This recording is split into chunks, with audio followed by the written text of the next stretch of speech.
नमस्कार दोस्तों, शास्त्रानुसार वॉइस में आपका स्वागत है। आज हम बात कर रहे हैं पितृपक्ष, यानी पितृपक्ष क्यों है ज़रूरी हमारे हिंदू धर्म के लिए, क्यों हम अपने पूर्वजों को याद करते हैं, उनके लिए तर्पण करते हैं, आखिर क्या है इसकी महत्ता।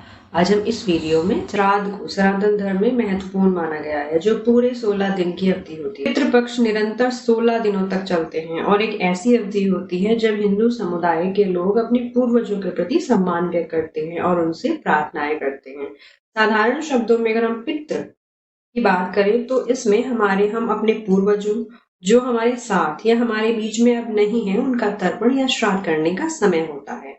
इस माध्यम से हम अपने पूर्वजों को याद करते हैं और उनके प्रति श्रद्धा प्रकट करते हैं। हिंदू पंचांग के अगर हम माने तो पितृपक्ष का आरंभ प्रतिवर्ष अश्विन माह के कृष्ण पक्ष में हो जाता है और इसका अंत अश्विन अमावस्या पर होता है। श्राद्ध कर्म की पूरी अवधि पूर्वजों को समर्पित होती है। श्राद्ध पक्ष की शुरुआत गणेश विसर्जन के अगले दिन यानी उसके बाद जो पूर्णिमा पड़ती है उससे हो जाती है और उसका अंत होता है अमावस्या पर, यानी कि पूरे 16 दिन के बाद करें पूर्वजों का श्राद्ध। पितृपक्ष के दौरान पूर्वजों का श्राद्ध किस तिथि में किया जाना चाहिए? इसका सही जवाब ये होगा कि अगर आपको आपका पितर, पूर्वज या परिवार के मृत सदस्य की पुण्यतिथि याद है तो पितृपक्ष में पड़ने वाली उक्त तिथि को ही उनका श्राद्ध किया जाना चाहिए। यदि देह त्यागने की तिथि आपको अच्छे से याद नहीं है तो ऐसी स्थिति में आप अश्विन अमावस्या यानी जो सबसे बाद का दिन होता है श्राद्ध का, आप उसमें श्राद्ध निकाल सकते हैं। इसीलिए इस अमावस्या को सर्वपितृ अमावस्या भी कहा जाता है। यदि किसी परिजन की असमय मृत्यु या फिर किसी दुर्घटना या आत्महत्या आदि में अकाल मृत्यु हो जाती है तो उनका श्राद्ध चतुर्थी को माना जाता है। पिता का श्राद्ध हमेशा अष्टमी को और माता का श्राद्ध नवमी तिथि को मनाना उत्तम होता है। अब हम बात करेंगे कि श्राद्ध का ज्योतिषीय महत्व क्या है। देखिए, ज्योतिष शास्त्र के अनुसार जब सूर्य कन्या राशि में प्रवेश करता है तब समय पितृपक्ष पड़ना शुरू हो जाता है।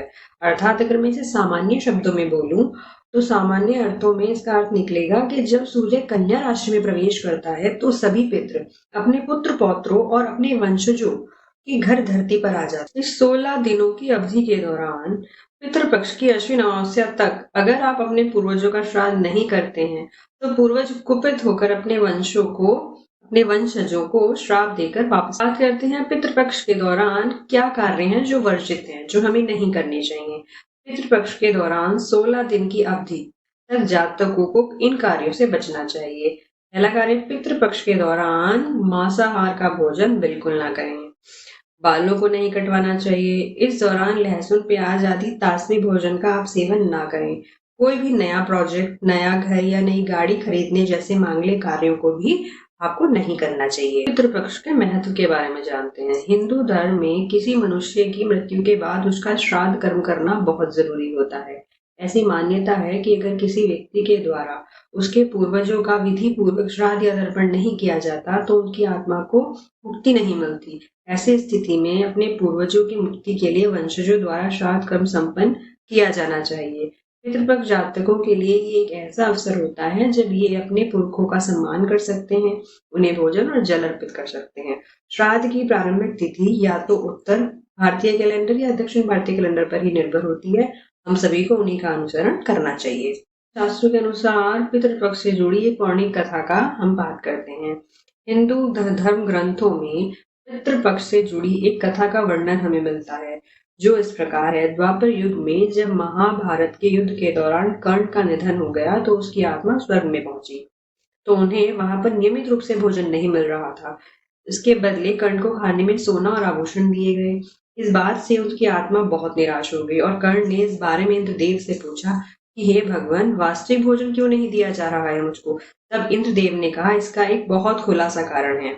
आपने अपने पूरे जीवन में इन किसी भी चीजों का दान नहीं किया, लेकिन कभी भी अपने पूर्वजों और पुरखों के लिए कुछ नहीं किया, ना श्राद्ध किया, ना तर्पण किया। इसके जवाब में कर्ण ने कहा, अपने पूर्वजों के बारे में मैं जानता ही नहीं।